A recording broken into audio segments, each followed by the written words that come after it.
2 anos fomos ao Brasil para cobrir a eleição presidencial. O incumbente presidente Jair Bolsonaro disputava contra um ex-presidente condenado e ligado ao governo da China, Lula. Ao perambular pelo país e visitar suas grandes cidades, percebia-se que, se Lula vencesse, rapidamente o lugar se tornaria um estado policial.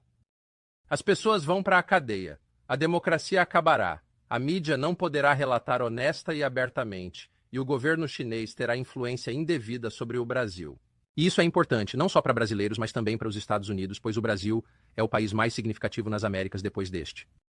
É enorme, possui enormes recursos naturais, possui uma população bem educada, há muito no Brasil. E então, se isso descer às trevas, esse é um problema não apenas para o Brasil, mas para todos os países deste hemisfério. Então, a questão é, 2 anos e meio depois, 1 ano e meio depois, na verdade, o que aconteceu no Brasil? Lula venceu em uma eleição que foi muito obviamente manipulada. E o que aconteceu com o país? Então pensávamos em atualização com Eduardo Bolsonaro, filho do ex-presidente. Conhecido parlamentar no Brasil, ele se junta a nós no estúdio. Eduardo, muito obrigado por ter vindo. Obrigado, Tucker. Então, olhando aqui de cima, de uma perspectiva de milhares de milhas, mas para o Brasil, parece que não é mais um país livre. Claro, não mais. Temos de fato pessoas sendo censuradas, não apenas nas redes sociais. Vocês têm pessoas exiladas vivendo aqui nos Estados Unidos. Por exemplo, vou citar os nomes para não haver dúvida sobre o que estou falando. Rodrigo Constantino, Paulo Figueiredo, Alan dos Santos, são 3 jornalistas vivendo aqui nos Estados Unidos. São jornalistas brasileiros cobrindo a política do Brasil morando aqui. Mas por que aqui? Porque eles não podem mais exercer suas funções no Brasil. E também porque você realmente sempre corre o risco de ser preso pelo Supremo Tribunal. E para ser honesto, não todo o Supremo Tribunal, mas um juiz chamado Alexandre de Moraes, ele abriu, de fato, uma investigação por mais de 5 anos, perseguindo, geralmente conservadores. Esses senhores, Alan dos Santos, Paulo Figueiredo, Rodrigo Constantino, estão vivendo aqui, silenciados no Brasil. Alexandre de Moraes, este ministro, ele realmente não pode permitir que esta pessoa mantenha uma conta no Twitter ou no Facebook, no Brasil.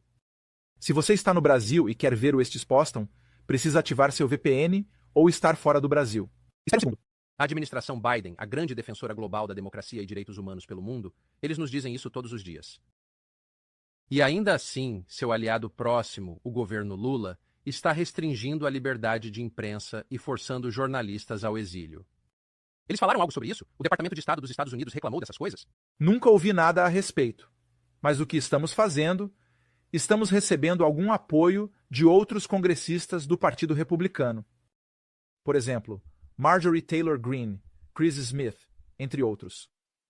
Tivemos conversas ano passado e esperamos que este ano voltemos ao Congresso dos Estados Unidos com uma delegação maior de congressistas brasileiros para ter uma audiência em uma comissão e contar ao mundo o que está acontecendo no Brasil.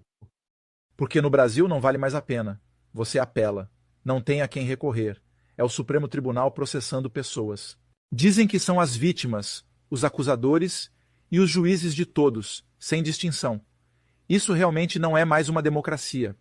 Infelizmente, não posso mais realmente dizer isso. E você não tem onde recorrer ou a quem pedir ajuda, de fato.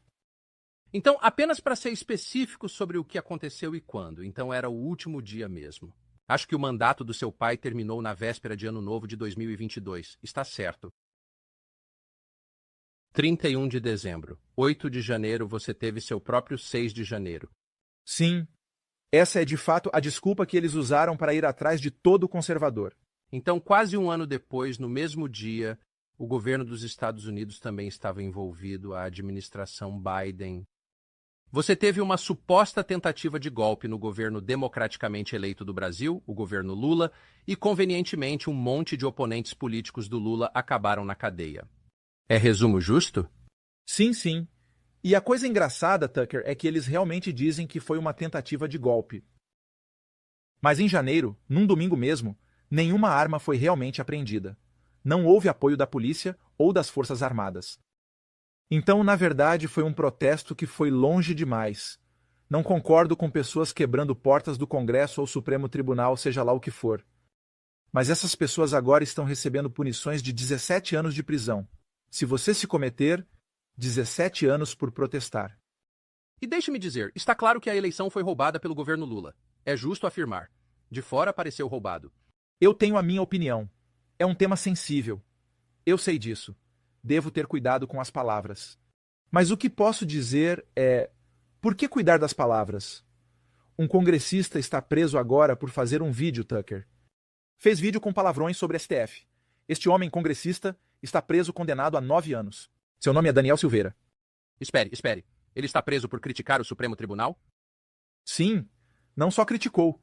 Usou palavras ruins. É verdade. Eu nunca faria um vídeo assim. Imagine, eu não sei... Como assim palavras ruins? Ele ameaçou violência? Como posso realmente expressar isso? Xingamentos aos ministros. Sua mãe é isso e aquilo. Você tem permissão para xingar quem está no poder em um país livre, não? Sim, sim. Onde você tem a primeira emenda respeitada, sim. Mas no Brasil, temos alguns artigos dentro da Constituição que garantem para senadores e deputados como eu que você não receba nenhum tipo de punição sobre o que você fala. É assim, nós temos a liberdade de expressão no Brasil para todos, pela Constituição. Mas vai além para congressistas, pois não podemos ser punidos por nossas palavras, votos ou algo dito. Mas como este parlamentar realmente está na prisão agora, e as coisas estão piorando. Tudo bem, me desculpe. Continuo te interrompendo, mas estou impressionado com alguém criticando o governo e indo para a prisão. Eu sei que é impressionante. Obviamente não é um país livre apenas com base nisso, mas eu disse que era muito óbvio realmente da nossa perspectiva dos Estados Unidos. Perspectiva que sua eleição foi manipulada com a ajuda da CIA. Essa foi a minha conclusão. Há um artigo muito bom no Financial Times falando sobre a ajuda dos Estados Unidos para garantir a democracia no Brasil. E por garantir a democracia, eles estariam garantindo a eleição do candidato de esquerda. Sim. Sim. E o fato é que há tanto poder que o establishment exerceu, por exemplo, para evitar as emendas de voto impresso que tentamos, para tentar aprovar em 2021. O Tribunal Eleitoral organiza e julga as eleições no Brasil. Por que alguém do Tribunal Superior Eleitoral, como o seu presidente, ministro Barroso, veio ao Congresso e conversou com 11 líderes partidários, dizendo para eles não aprovarem a emenda do voto impresso? Por que alguém trabalha para não ter mais transparência na eleição? É estranho. Mas como Tucker, na minha posição, posso dizer-lhe, não posso acusar que as eleições foram fraudadas, mas de fato, eles também não podem provar que não foram. Ok. Só para ficar claro, em um país livre pode ter qualquer opinião sobre eleição porque é cidadão, certo? No Brasil, consideram isso crime. Então seria crime dizer, sim, a eleição foi roubada. Sim, poderia sofrer muito no Brasil se voltasse. Mesmo sabendo de fato que a CIA estava interferindo no processo democrático no Brasil, estava desempenhando um papel na eleição. Sim. Você sabe, e uma das razões pela qual meu pai se tornou inelegível em tempo recorde logo após Lula assumir o cargo é porque ele teve uma reunião. Disseram-lhe que ele nunca mais poderia concorrer. Sim, ele é inelegível até 2026. Estamos tentando reverter dentro dos tribunais, mas como você pode imaginar, será muito difícil fazer isso. Ainda tenho esperança. De qualquer forma, foi considerado inelegível por ter reunião com embaixadores, onde discutiu o sistema eleitoral no Brasil, suas funções e criticou pontos. Coisa normal. Mas antes da reunião de Bolsonaro com os embaixadores, o presidente do Tribunal Superior Eleitoral teve as mesmas reuniões com eles. Espere, então você está dizendo que seu pai, que frequentemente foi comparado ao Trump, foi declarado inelegível para concorrer novamente na próxima eleição, com base em reclamações sobre o sistema eleitoral, e que você teve um protesto contra uma eleição manipulada que foi apoiada pelos Estados Unidos, governo, e que, como resultado disso, os oponentes políticos de Lula acabaram na prisão. Quero dizer, parece o que está ocorrendo nos Estados Unidos. Sim. Você percebeu isso? Sim. Eu costumo dizer que é de fato o mesmo vírus, mas no Brasil temos um pouco menos de anticorpos. Na verdade, esta frase é do jornalista Paulo Figueiredo. É o mesmo vírus, mas imagine que no Brasil a esquerda ou o establishment controla o Supremo Tribunal.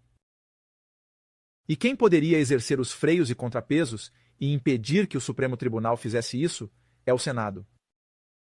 Mas o Senado, eles de fato não tomam absolutamente nenhum tipo de ação contra isso.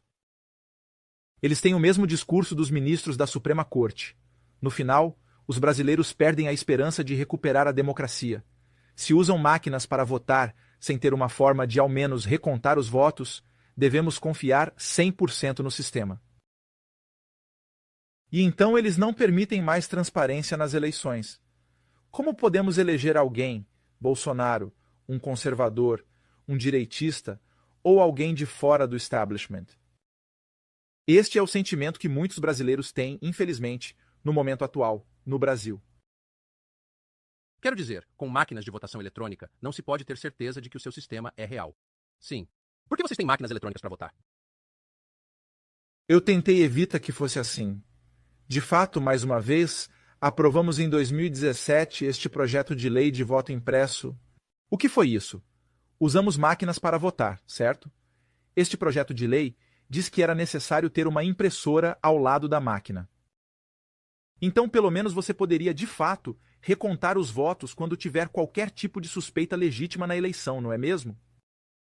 Foi aprovado, em 2017, em uma lei federal. Tudo bem. No próximo ano, a Suprema Corte disse que isso é inconstitucional. E por isso, em 2019, começamos a fazer não só um projeto de lei para alterar a lei federal, mas também uma emenda para mudar a Constituição. E, de fato, nós teríamos os votos necessários, porque isso nunca, em momento algum, foi uma questão meramente de um político de direita ou de esquerda. Era algo que unia todo o Congresso. Mas então, como eu disse, o presidente do Tribunal Eleitoral veio ao Congresso, conversou com 11 presidentes de partidos e mudou a opinião deles. E a emenda não passou. Então, se vocês têm máquinas de votação eletrônica sem recontagem ou prova dos votos, se você apoia isso, está claramente cometendo fraude. Quero dizer, por que apoiar isso? Dizem que certamente será um comentário antidemocrático seu e eles vão te prender no Brasil. Então, se eu fosse cidadão brasileiro e estivesse na sua mídia dizendo isso, eles fechariam redes sociais. Foi exatamente o que ocorreu com Paulo Figueiredo. Ele é alguém como você, Tucker. Espere um segundo. Não posso dizer isso no Brasil? Se você disser, será apenas uma vez? Apenas uma vez, então vão te derrubar. Se continuar, nosso FBI irá à sua casa. Se você continuar, congelam suas contas, como com Paulo Figueiredo. Por isso ele vive aqui, assim como Alan dos Santos e Rodrigo Constantino. Paulo Figueiredo estava acostumado a ter diariamente milhões e milhões de brasileiros assistindo-o. Imagine você, Tucker, tendo o melhor momento da sua carreira na Fox News, e o ministro da Suprema Corte diz: ok, você não pode dizer que Lula foi condenado. Você não pode dizer que ele tem conexão com Maduro e Daniel Ortega. Não pode afirmar que tem ligações com o PCC, principal grupo criminoso do Brasil. Aconteceu! Você pode realmente realizar uma pesquisa no Google. Você vai ver isso. Sim, eu posso imaginar isso, se essa for a pergunta. Mas eu não consigo imaginar viver em uma sociedade onde simplesmente não é permitido dizer isso em lugar algum. Quero dizer, em qualquer lugar. Você está dizendo que se eu postar no X, transmitir em canal de TV, falar em um podcast, se eu falar muito, serei derrubado. Sim, sim, ou até mais do que isso. Por exemplo, quando você esteve no Brasil, você conheceu o Felipe Martins, certo? Sim, ele é o Jared Kushner do Jair Bolsonaro. Sim, eu sei, eu o conheço bem. Esse cara está na cadeia. Por que ele está na cadeia? É uma boa pergunta. É a mesma pergunta que fazemos. E veja, ele está na prisão porque, pelo menos ao nosso ver, tipo, literalmente na prisão, certo? Ele está cumprindo uma prisão preventiva. É o que dizemos antes do julgamento. Você está em prisão preventiva para garantir que ele não esteja atrapalhando as investigações ou para garantir que a lei será aplicada contra ele, de modo que ele não possa fugir. Eu não sei, na verdade, o que realmente levou Alexandre de Moraes a mandá-lo para a prisão, mas como é extremamente comum em ditaduras, eles vão atrás do entorno do líder do movimento de oposição, prendendo pessoas, enviando a Polícia Federal, ou sua, como dizemos, guarda da SS, prendendo e enviando policiais para a casa das outras pessoas. Meu irmão Carlos recebeu a visita da Polícia Federal. Todo o entorno de Jair Bolsonaro estão sendo presos ou recebendo a visita da Polícia Federal em suas respectivas casas para cumprir ordens de busca e apreensão, mandados expedidos por Alexandre de Moraes. Tem isso. Isso já aconteceu com você? Ainda não, mas eu acho que naturalmente um dia isso vai ocorrer. Você acha que pode ficar no Brasil? Não sinto que posso dizer tudo o que quero, mesmo sendo um deputado e o deputado mais votado na história do Brasil, ex-presidente da Comissão de Relações Exteriores e Defesa Nacional e filho do ex-presidente. Porque se eles realmente mandaram um deputado para a prisão apenas porque ele gravou um vídeo, então, evidentemente, eles podem fazer o que bem entenderem. É por isso que estou te dizendo, eu tenho que estar certo sobre minhas palavras antes. Incrível é como o que aconteceu no Brasil é notavelmente semelhante ao que está acontecendo aqui. Parece que você está há alguns anos à nossa frente. É incrível como a administração Biden e o governo da China tiveram um papel importante. Vamos terminar neste ponto. A China foi grande problema na campanha do seu pai, lembro? A China quer recursos naturais do Brasil, já é dona de muito da sua infraestrutura, rede elétrica, etc., comida, soja. Comida, exatamente. Qual papel a China desempenhou, você acha, no que está acontecendo agora? Agora eles estão livres para fazer o que quiserem, porque Lula os considera um aliado, e ele considera os Estados Unidos. Os imperialistas do mundo, você sabe, de fato Lula é um comunista à moda antiga. Não é coincidência que, durante seu segundo mandato, por volta de 2008 ou 2009, a China se tornou, pela primeira vez depois, eu realmente não sei, talvez em um século, o principal parceiro comercial do Brasil. Porque na história inteira do Brasil, era geralmente os Estados Unidos. Sim, mas não mais. Isso é estranho como os Estados Unidos podem fazer uma campanha para garantir a democracia, como o Financial Times disse, apoiando Lula. Quando estávamos sempre abertos, mesmo durante a administração Biden, estar junto com eles não é um problema para nós. Quero que você faça negócios com os Estados Unidos, mais do que com a China, pois a China, sabe, fazer negócios com os Estados Unidos ou qualquer país no hemisfério ocidental não é o mesmo que negociar com a China. Sim. Mas infelizmente o presidente atual, ele realmente não pensa assim. Ele acha que devemos estar próximos da China porque... Mas por que a administração Biden seria tão favorável ao Lula, sendo ele anti-americano? Eu acho porque ambos são, de fato, de esquerda, em termos de ideologia. Esta é, sem dúvida, a conexão. É uma conexão de loucura, eu acho. Porque se você realmente pensa nos americanos, você nunca deveria fazer isso. Eu vou dizer, aqui nos Estados Unidos, às vezes vejo debates sobre uma possível terceira guerra mundial ou conflito com a China, certo? O Brasil é o número 2 no mundo, quando se fala em exportações de ferro. O quarto maior produtor de alimentos do mundo, com mais de 200 milhões de pessoas em nossa população. E temos muito petróleo, até mais que alguns países árabes. Sim, muito mais. Em guerra, o que você quer ter? Energia, petróleo, ferro para fazer as máquinas de guerra, comida para alimentar seus soldados. E agora tudo... Se começar uma guerra agora, eu diria, o governo do Brasil estará com China contra Estados Unidos. Então isso, acho, foi política errada, ou pelo menos vocês, como governo, não prestaram atenção ao Brasil. E a China está fazendo com a América do Sul o mesmo que fizeram com a África. Então, se você continuar não olhando cuidadosamente para o que está acontecendo na América do Sul, talvez você vá, eventualmente, ter mais e mais problemas, mais e mais pessoas indo para... Se você olhar para a Venezuela, cerca de aproximadamente 10 milhões de pessoas que estão fugindo do país. Alguns deles vêm pelo México tentando chegar aqui com grande esforço pelas suas fronteiras. O Brasil é como 8 vezes maior que a Venezuela. Estou te dizendo que se o Brasil se tornar uma Venezuela, você irá enfrentar mesmo muito mais problemas aqui nos Estados Unidos. E com certeza, não só nas fronteiras. tráfico de drogas, apoio ao terrorismo. Estes são riscos para vocês. Claro. Eduardo Bolsonaro, muito obrigado, realmente. Não. Obrigado, Tucker, pela oportunidade de falar com todo mundo sobre o que está acontecendo no Brasil. Você tem tantas outras coisas acontecendo? Apenas para terminar. Por favor, procure atentamente sobre o caso da juíza Ludmila Lins Grillo, que é uma respeitada juíza morando aqui nos Estados Unidos, também, asilada. E Alexandre de Moraes congelou a conta dela no Brasil, então nem mesmo o salário dela ela está recebendo mais. E mais brasileiros vão pedir asilo aqui, infelizmente. Mas nós realmente achamos que a mudança pode vir dos Estados Unidos, neste ano tão importante. Espero que sim. Obrigado. Obrigado. Pensamos ser interessante aprender mais sobre as crescentes trevas no Brasil de alguém que tentou cobri-la, mas agora não pode. Paulo Figueiredo era um jornalista de TV muito conhecido, um dos mais notáveis no Brasil. Ele agora mora no sul da Flórida. Seu passaporte brasileiro foi confiscado dele. Isso é tudo desde a eleição do Lula. Ele agora explica no estúdio como isso aconteceu. Paulo, obrigado por vir. É uma honra estar aqui. Não sei como ocorreu, então não posso dar detalhes. Então, só para deixar claro, você é totalmente brasileiro. Sim, eu nasci no Brasil. Seu avô foi presidente do Brasil.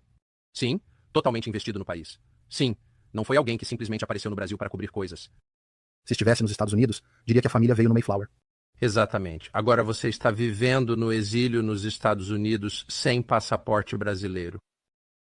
O que é isso? Bem, eu nem sabia que isso era possível, pois até 2020, apenas traficantes de drogas tinham seus passaportes apreendidos pelo governo brasileiro. Sim. As pessoas procuravam por ele e tiveram de apreender o seu passaporte.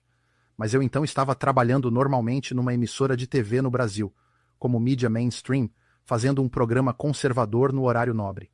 Tínhamos milhões assistindo. Era o programa político mais visto no país.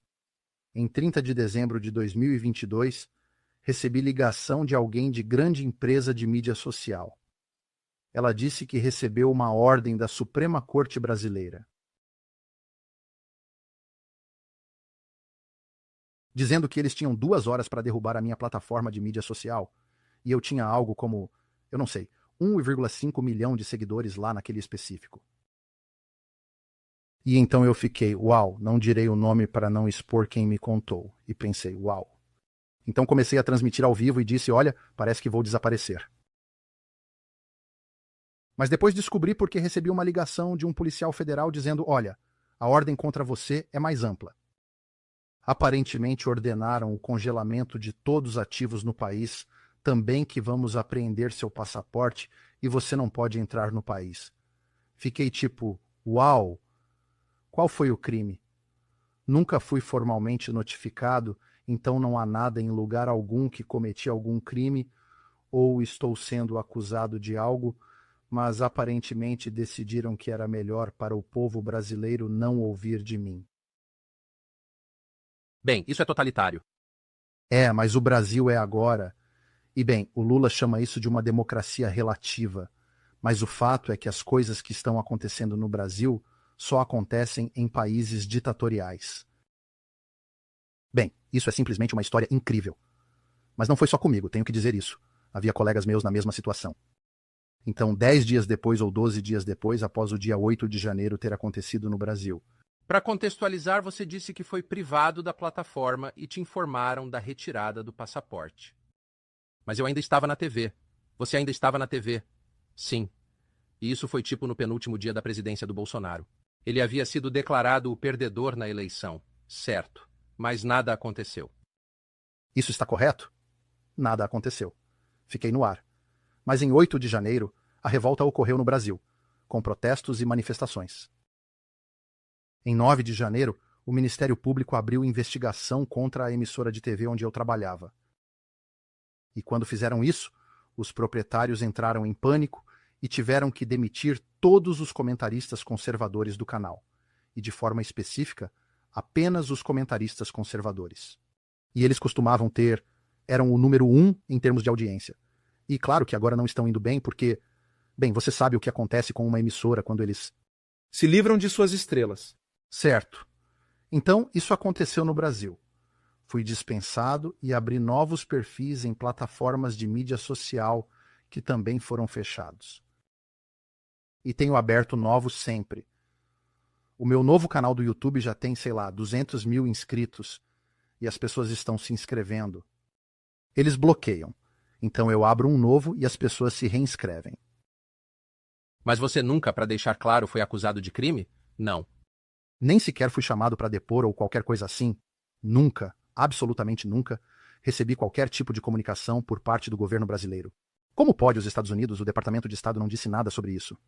Bem, porque eles patrocinaram, certo? Os Estados Unidos e o Departamento de Estado patrocinaram o ocorrido no Brasil. Então eles são corresponsáveis. Os Estados Unidos são, deixe-me dizer de forma direta, os Estados Unidos são corresponsáveis pelo que está acontecendo no Brasil agora. É uma história tão chocante. É.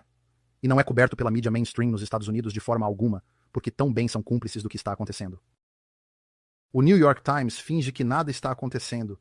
Escreveram leves contra Alexandre de Moraes, leves, e não relatam o que acontece. Mas se pegam um dos jornalistas mais famosos num país enorme, não tenho certeza se americanos entendem quão grande é o Brasil. Como os Estados Unidos. 220 milhões de pessoas. Sim, 220 milhões, com enorme área.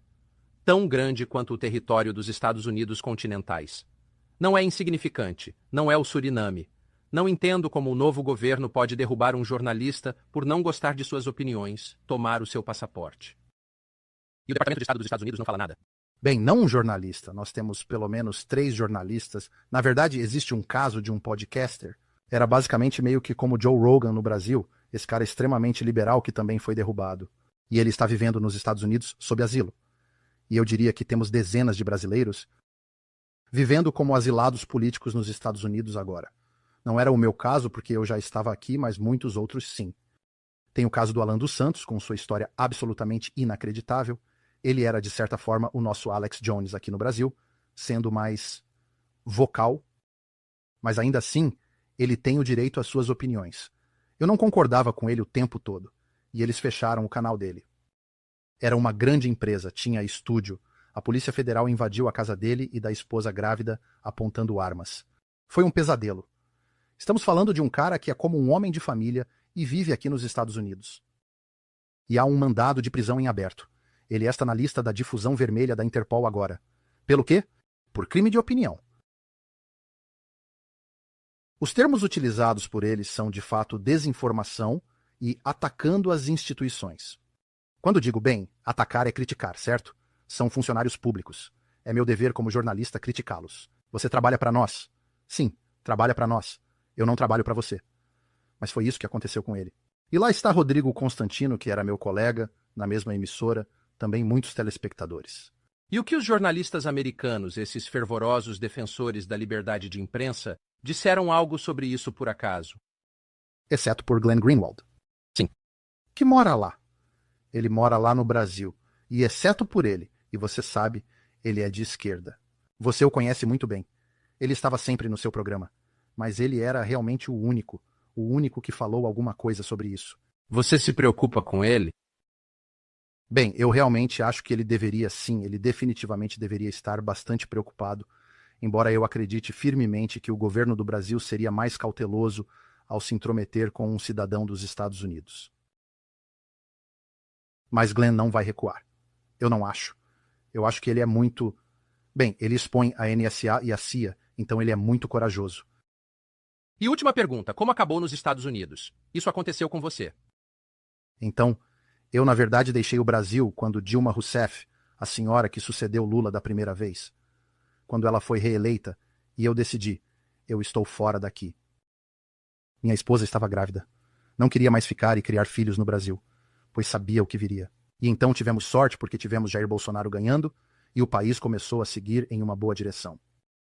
Mas sabíamos que o establishment não deixaria acontecer por muito, certo? Então, vivendo isso, qual sua visão sobre a eleição presidencial dos Estados Unidos? Você cobre política americana, devo dizer. Bem, é um momento de decisão para todo o mundo ocidental porque eu não acho que haja uma maneira de Joe Biden ganhar de forma justa e honesta. Você não pode ser presidente se 80% do país achar que você é muito velho e uma grande porcentagem do país acha que ele está doente, talvez mentalmente. Um senil. Sim. O que o Departamento de Justiça tiver dito. Sim. E não pode ganhar corrida presidencial a não ser que você roube, a menos que você trapaceie e não tenha uma eleição justa e imparcial.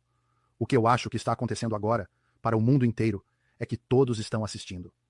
Se o povo ainda importa de alguma forma, Trump será eleito.